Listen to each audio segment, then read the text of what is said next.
This was the most exciting and dramatic time in the history of the Baha'i faith. Baha'u'llah himself called Adrianople the land of mystery. Adrianople was a former capital of the Ottoman Empire and still an important city, but by this time it had lost its power and influence. Baha'u'llah lived in Adrianople for nearly 5 years, until 1868. During this time, he ceaselessly proclaimed his mission to quicken the world and unite all its peoples, calling upon the kings and rulers of the earth to assist in bringing about the most great peace. The faith of God experienced great convulsions during these years.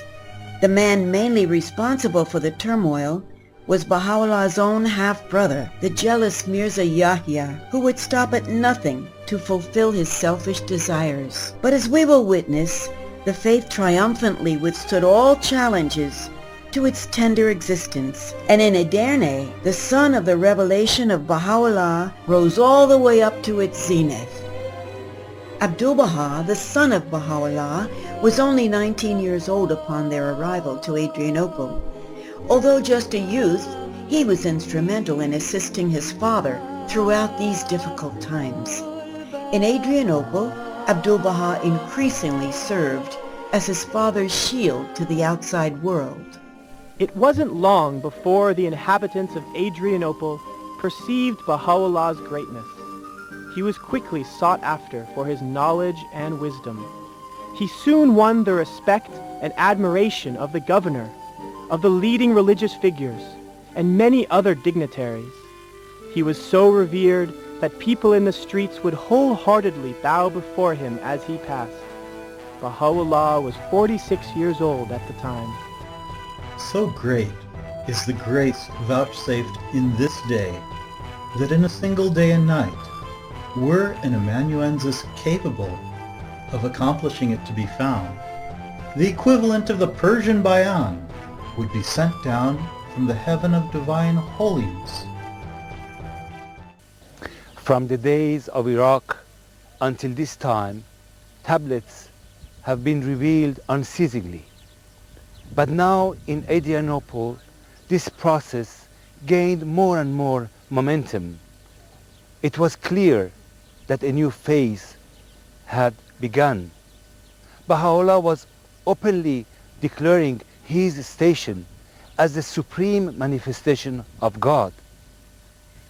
During this period, those who were unfaithful to Baha'u'llah rallied around Mirza Yahya, or Rizal, whose station as nominee of the Bab confused many of the believers.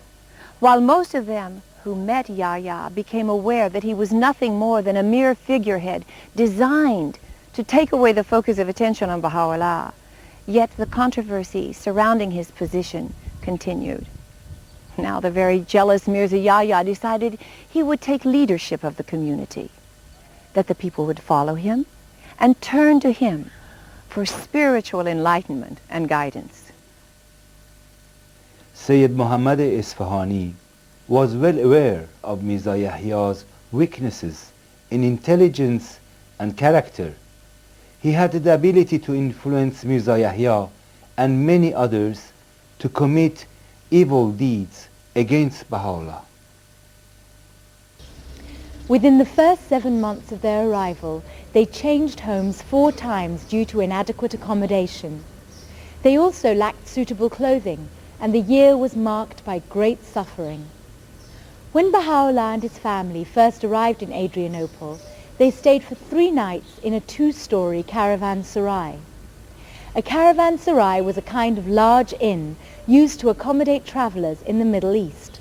And this particular caravanserai is from the time of Baha'u'llah.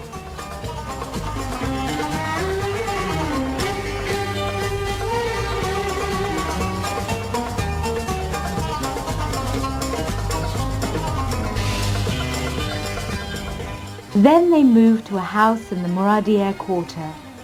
The first house Baha'u'llah lived in was too small for 11 people and infested with vermin. So they moved to another house in the same area that was bigger. Unfortunately, neither house still exists. One of them stood just next to the mosque.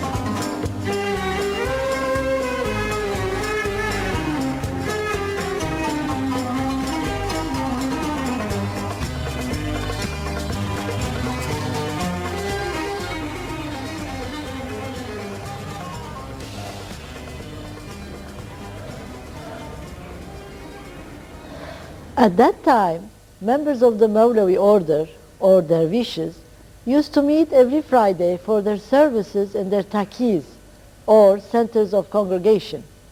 One of these was here, next to the Muradiya Mosque. The members of this mystic order are also known as the whirling dervishes. During their services, they raise their arms in a certain way and spin and whirl around their master, chanting in unison. Sometimes this would last for hours.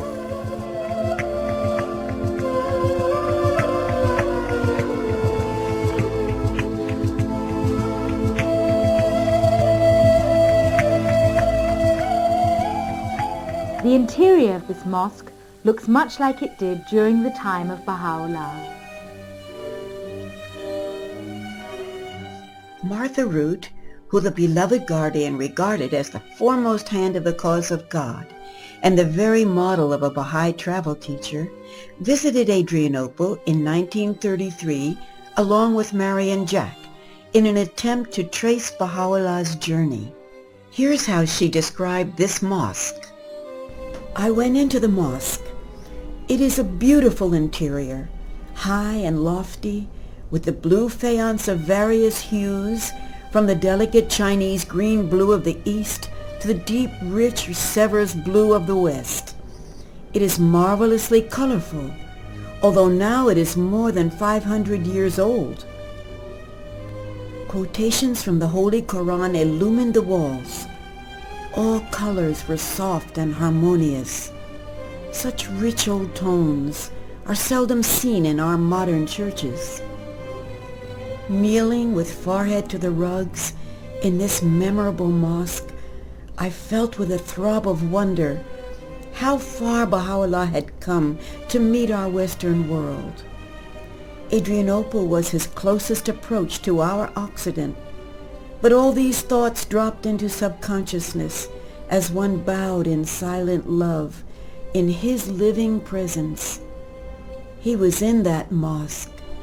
The moments there were sublime, not to be described, but experienced.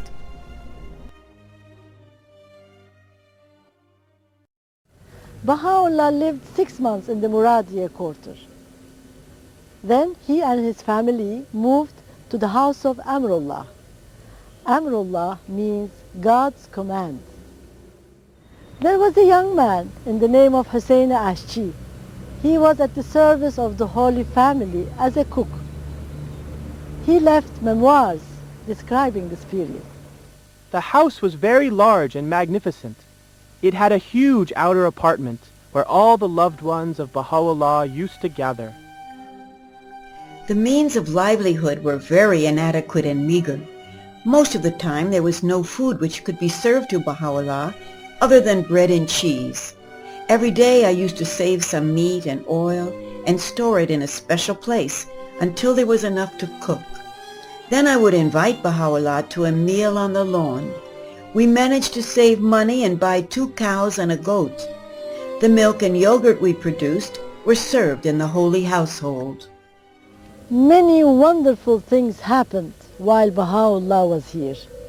For example, he revealed the tablet of Ahmad in this house.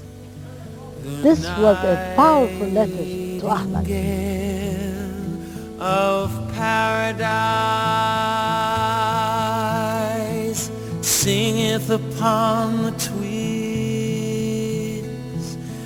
of the tree of eternity.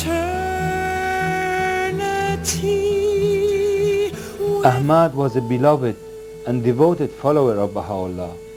He received the tablet from Baha'u'llah in Constantinople while on his way to visit the Blessed Beauty in Adrianople. The tablet made it obvious to Ahmad that Baha'u'llah wanted him to return to Persia. and teach the followers of the Bab about Baha'u'llah. His complete and instant obedience led him directly back to Persia, where he lived to teach the faith to the Babis until his passing. Only 1 year after Baha'u'llah's arrival in Adrianople, Mirza Yahya made his first attempt on Baha'u'llah's life. In order to poison him, Mirza Yahya learned about the effects of various herbs and poisons. One day he invited Baha'u'llah to his home and smeared a substantial amount of poison that he had concocted around Baha'u'llah's teacup.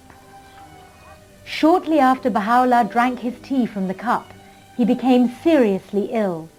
He suffered with severe pains and high fever for about a month. With great concern for his very life, the family called Dr. Shishman. After taking just one look at him, Dr. Shishman knew that his condition was hopeless. He grieved at the sight of Baha'u'llah's inevitable death and begged God to accept him as a sacrifice. Feeling he could do no more, Dr. Shishman departed without prescribing any medicine. When Baha'u'llah's personal attendant and amanuensis Mirza Agha Jan went to visit Dr. Shishman, the doctor was already gravely ill. He told Mirza Agha Jan that God was answering his prayer to take his own life instead of the life of Baha'u'llah. He was proved to be right, because in a few days Baha'u'llah was recuperating and Dr. Shishman had passed away. This attempt left Baha'u'llah with a permanently shaking hand until the end of his life. Nevertheless, for many years, Baha'u'llah protected his half-brother Mirza Yahya with a sin-covering eye, not wanting to reveal his wicked ways to the public. In a more daring way, Mirza Yahya then went on to poison the well which provided water to the Holy Family and the companions. The poison was strong enough to cause illness among them and diluted enough not to be lethal. As if these acts weren't vile and heinous enough, Mirza Yahya continued with yet another attempt. He began to show his contempt for Baha'u'llah with even greater boldness. His next act included Salmoni the barber, a trusted attendant and loyal follower of Baha'u'llah. Salmoni describes what happened at the local bathhouse on that fateful day. One day I went to the bath to await the arrival of the Blessed Beauty. Mirza Yahya arrived first. He spoke to me while I was attending him. He told me that the cause of God needed help. He told me 2 stories about courage, but from the tone of his remarks, I understood that he was implying that it would be an act of courage if I were to assassinate Baha'u'llah. At once I felt shattered, frightened, and enraged. I wanted to kill him, but I didn't want to offend the Blessed Beauty. I was so filled with anger, I shouted and chased him out. Both Baha'u'llah and Abdu'l-Baha advised Salmani that he should not mention this incident to anyone. However, his rage was so overwhelming that he couldn't keep the incident to himself. Soon the news spread and caused much fear and anguish in the hearts of the believers. After the incident in the bathhouse with Salmani, Baha'u'llah decided it was time to formally announce to Mirza Yahya his claim and his mission. Even though Mirza Yahya was fully aware of the declaration of Baha'u'llah in the Garden of Rezvan before he left Baghdad, this formal announcement would leave no excuse to misinterpret the issue. Baha'u'llah revealed a tablet, the Surah Amma, Surah of Command, in which he clearly states his claim and his mission as a manifestation of God. Mirza Agha Jan delivered the tablet to Mirza Yahya, read it aloud, and demanded a reply. The defiance of Mirza Yahya rose to even greater heights. Ertesi gün Mirza Yahya cevap vererek kendisine ilahi vahyin geldiğini ve tüm insanların Hz. Baha'u'llah'a değil kendisine inanmaları gerektiğini söyledi. Böyle bir boş ve hoşalmayan iddia karşısında Hz. Baha'u'llah ve kutsal aileleri 10 Mart 1866 tarihinde buraya Rıza Bey'in evine yerleştiler. For 2 months, Baha'u'llah refused to associate with either friend or stranger, including his own companions. Mirza Yahya's response signaled the open and final rupture between him and Baha'u'llah. This caused great sorrow in Baha'u'llah, who had raised him for much of his childhood after the death of their father. This is known as the most great separation. Baha'u'llah and his companions separated from Mirza Yahya and his followers.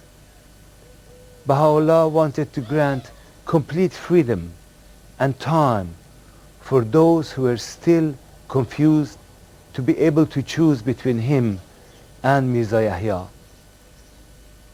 Among those who followed Baha'u'llah in the house of Reza Bey were his amanuensis, Mirza Agha Jan, the half-brother of Baha'u'llah named Mirza Muhammad Quli, and the young cook, Agha Hussein.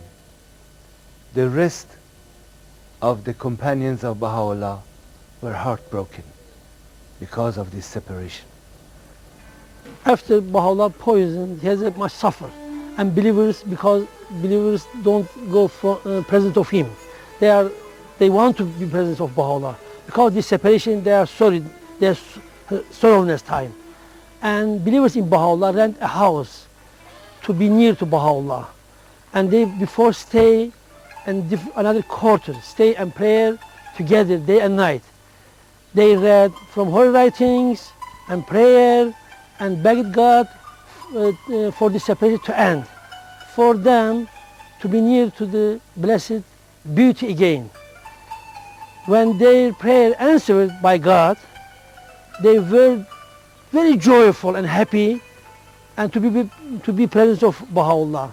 Baha'u'llah answered their prayer and they moved their home, their house, to be close to the Reza Bey house, and they be near to him. Hazreti Baha'u'llah bahçe ve sağanlıkta yürüyerek inananlarla sohbet ederlerdi. Rıza Bey'in evinde bulundukları süre zarfında nazil olan ayetlerin çokluğu karşısında Mirza Acan ve Hazreti Baha'u'llah'ın oğulları levihleri gece gündüz yazarak kopyalamakla meşgullerdi. Edirne'de inananların çoğu Hazreti Baha'u'llah'a büyük bir sadakatla bağlıydılar. Sadece çok az kişi Mirza Yahya'yı destekliyorlardı. Today, the House of Reza Bey has been restored in conformity with its original structure, and Baha'is from all over the world pay visits to this holy spot.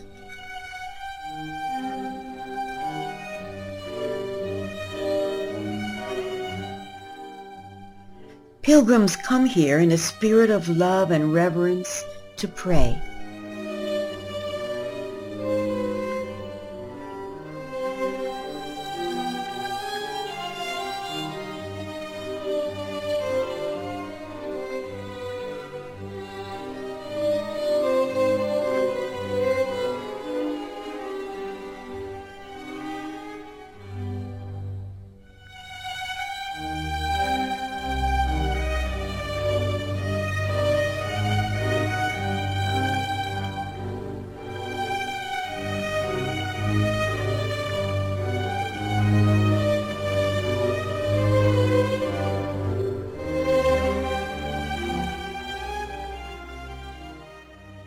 Yahya and his cohorts sent a petition to the governor of Adrianople filled with false statements about Baha'u'llah. But the governor was one of Baha'u'llah's most ardent admirers, and he personally took the petition to Baha'u'llah and shared its contents with him. The letter stated that Yahya was not receiving his share of the allowance allotted to the exiles. He had even sent one of his wives to the governor to complain that their allowance had been cut off by Baha'u'llah and that their children were on the brink of starvation. The truth was very different. For although Yahya had tried to take Baha'u'llah's life, he ensured that Yahya received his share of the allowance, while Baha'u'llah himself, as a result of these events, would eventually refuse to draw from it. These accusations spread far and wide, reaching Constantinople. There they became the subject of agitated discussion and speculation in high circles which had previously regarded Baha'u'llah with considerable esteem, the prestige of the faith was damaged, and the most great separation had certainly become public. Eventually, Baha'u'llah moved to the house of Izzeta. It is in the same area as the house of Rizabik. It was a large house with spacious rooms. Baha'u'llah remained here with his family till the end of his stay in Adrianople. Today this vast orchard is vibrant with spring colors. Beautiful plants and trees adorn the courtyard. This property is kept up and cared for by custodians and gardeners.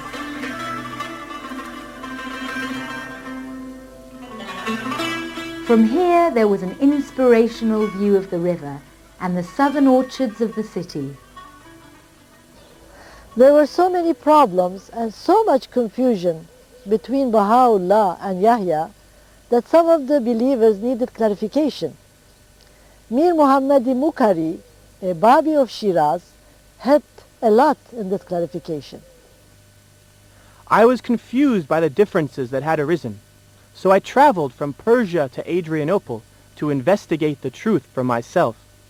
I heard there that Mirza Yahya had told a few Muslims that he was ready to confront Baha'u'llah in public.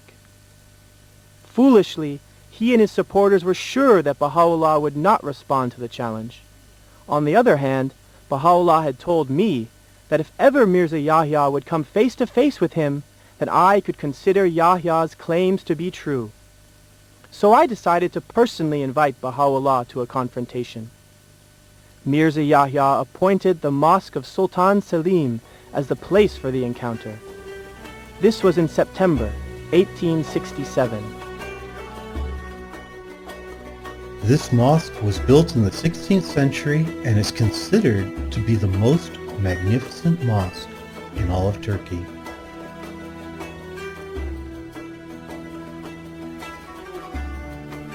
It was built by Sinan, the great Turkish architect.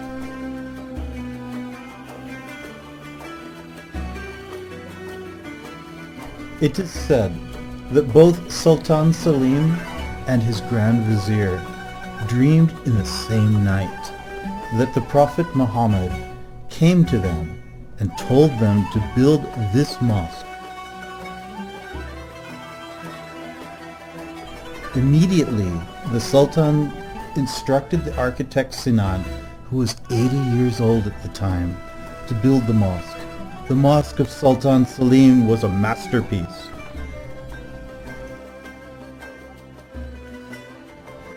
The news and date of the confrontation between Baha'u'llah and Yahya became known among the Muslims, Christians, and Jews of the city. A large multitude thronged the area between the house of Amrullah and the entrance to the mosque. As Baha'u'llah passed through the crowd, people showed great reverence, greeting him and opening the way for him to pass. Many of them prostrated themselves at his feet and kissed them. Baha'u'llah greeted the crowd by raising his hands and expressing his good wishes. Again, Mir Muhammad Mukhari is an eyewitness. I had the honor of accompanying the Blessed Beauty. As he walked through the streets and markets, he uttered verses in a voice and manner that astonished those who witnessed him. O Muhammad, he who is the Spirit hath verily issued forth from his habitation, and with him have come forth the souls of God's chosen ones and the realities of his messengers. Behold then the dwellers of the realms on high above mine head, and all the testimonies of the prophets in my grasp. They were all the divines, all the wise men, all the kings and rulers on earth to gather together, I, in very truth, would confront them, and would proclaim the verses of God, the Sovereign, the Almighty, the All-Wise. When Baha'u'llah entered this mosque, the preacher who was delivering the Friday sermon forgot his words and became speechless in the presence of the Blessed Beauty. Baha'u'llah went forward, seated himself, and then gave the preacher permission to continue. Mirza Yahya never showed up. He had feigned illness and asked for the meeting to be postponed.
Upon leaving the mosque, Baha'u'llah expressed his wish to visit with the Maulavis, also known as the whirling dervishes.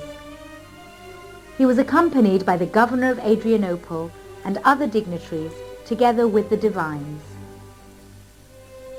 As soon as the dervishes saw Baha'u'llah, they immediately stopped their circling and chanting. They lowered their eyes and bowed to show their respect for him. When Baha'u'llah returned home that day, he revealed a tablet recounting what had happened. In that tablet, he fixed another meeting with Mirza Yahya. He sealed it with his special seal and entrusted it into the hands of Nabil, his faithful follower and historian, instructing him to deliver it to Sayyid Muhammad. It was stipulated to demand from Sayyid Muhammad that before delivering the tablet he would have to obtain from Yahya a sealed note pledging him, should he not appear again at the appointed meeting place, to state in writing that his claims were false. Nabil waited for 3 days. The Sayyid never appeared to produce that note. Neither did he send it. 23 years later, Nabil in his historic chronicle affirms that the undelivered tablet was still in his possession, with the seal of the ancient beauty adorning it. Yahya's dramatic fall was accompanied by an unprecedented outpouring of revelation by Baha'u'llah. Now he arose with matchless power to proclaim his mission to the world. Day and night, the divine verses were raining down in such number that it was impossible to record them all. To the kings and rulers of the earth, Baha'u'llah addressed tablets disclosing the character of his mission to quicken the world and unite all its peoples. He exhorted them to be just, to compose their differences, and to reduce their armaments. O kings of the earth, he who is the sovereign Lord of all is come. This is a revelation to which whatever ye possess can never be compared, could ye but know it. Take heed lest pride deter you from recognizing the source of revelation. By the righteousness of God, it is not our mission to lay hands on your kingdom. Our wish is to seize and possess the hearts of men. The time was drawing near to when Baha'u'llah would be exiled from Adrianople to the Holy Land. During this time, Sayyid Muhammad had been visiting Constantinople to meet with the Persian ambassador and other high-ranking officials in order to poison their minds against Baha'u'llah. He had told these officials that Baha'u'llah was planning to overthrow the Ottoman government and had even convinced them that he was going to launch an attack on Constantinople. Needless to say, this greatly alarmed both the Prime Minister and the Foreign Minister. The continued spread of the faith in Persia had worried the Persian ambassador. Meanwhile, the exalted reputation Baha'u'llah had gained in the region and among the foreign councils had led the authorities in Constantinople to begin to believe the claims of this ambassador as well as those of the enemies of Baha'u'llah. They began to see him as a real threat. The empire was in turmoil, uprisings from within and from without, great challenges. So these false reports caused the authorities to take action and led to Baha'u'llah's final banishment. We can say those mainly responsible for issuing the banishment were the Prime Minister, the Foreign Minister, and the Persian Ambassador. These three worked closely together until they succeeded in obtaining an official order approved by the Sultan for Baha'u'llah to be exiled to the prison city of Akka. On the eve of this banishment, Baha'u'llah prophesied in a tablet to the Sultan, "The land of mystery and what is beside it shall pass out of the hands of the king, and commotions shall appear, and the voice of lamentation shall be raised, and the evidences of mischief shall be revealed on all sides, and confusion shall spread by reason of that which hath befallen these captives at the hands of the hosts of oppression." When Baha'u'llah was exiled to Akka, Mirza Yahya was banished to Cyprus, and he suffered one humiliation after another for the rest of his life. Sayyid Muhammad Isfahani was exiled to Akka, where he continued with his corrupt plots against Baha'u'llah up until his violent death. it was on the 12th of August 1868 that Baha'u'llah, his family, and his companions left Adrianople. A Turkish captain and a number of soldiers accompanied them in carriages. There were eyewitnesses describing the scene.